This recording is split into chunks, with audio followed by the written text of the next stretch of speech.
Ebola is claiming its latest victim.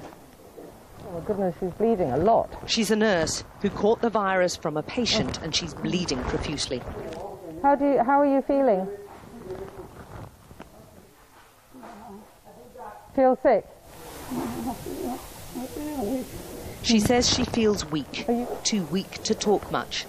Now her colleagues are fearful of even touching her. Oh, what I was transferred to the other room. She's a nurse, she's our colleague. It's heartbreaking for them, and Elizabeth Smith knows as a nurse herself that the chances of her surviving are only about 10%. The stark reality is, by the time you're taken to the high-risk ward, you have a virtual death sentence already. And they say you don't rest alone. You have to be 2 or 3 that is going inside in that place. Lives are at stake here, so they check and double-check the equipment. Are you scared of catching it, Addy? Are you scared of catching it? No, I'm not scared. I'm dressing.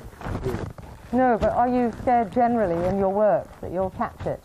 Yeah, I'm only scared when we go to the high-risk area. You are scared? Yeah, when we go to the high-risk area, we have to dress fully protected. The medics go to extraordinary lengths to protect themselves.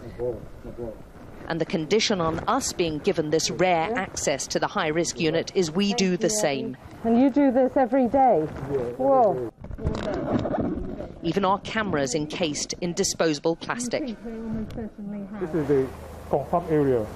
Addy explains the wards are divided into suspected cases and confirmed victims. But given the conditions, there's very little separating the two. By the time a patient reaches here, the high-risk ward, their chances of survival are enormously diminished. And the medics are battling not only to save them, but make sure they don't pick up the virus.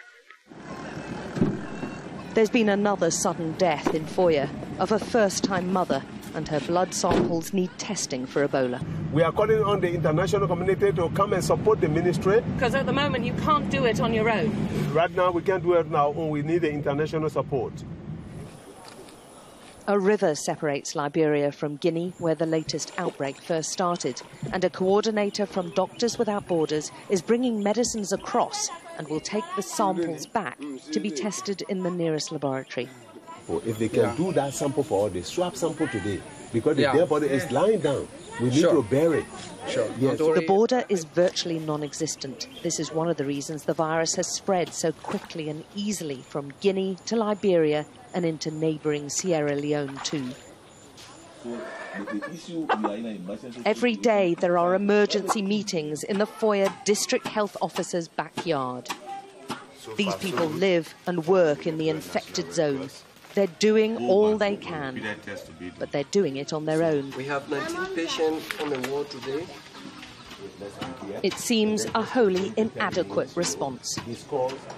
Panic and fear set in, understandably, wherever Ebola strikes. Okay, this is the house that the late Bakari was living. The window you saw open is the room that he was living and died in. But the health officer tells me those with symptoms hide away and prefer to die in secret rather than be outcasts in the community. Bakari is positive. This is why we are trying to trace Bakari's relatives, those that came in contact with him when he was ill. And so such is the fear that everyone has... This is a fear. You see that the whole house is abandoned. Everyone fled the whole house. Nobody living here. Yeah, please come. We call over neighbours living behind the house, now considered entirely infected, to ask them if they know where their relatives are.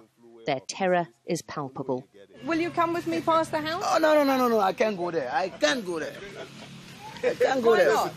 Why not? Oh, actually, I can't go where this incident has taken place. I'm a social worker and he died in the house and he took some days in the house, according to other information.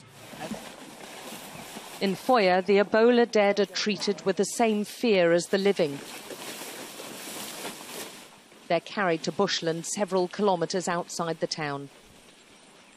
Every step taken is sprayed with disinfectant. The body will join all the other unmarked graves already here. Few want to admit there's an Ebola victim in the family. Good. That's good. Thank you. So it's left to strangers, terrified themselves, to do this dirty, dangerous business.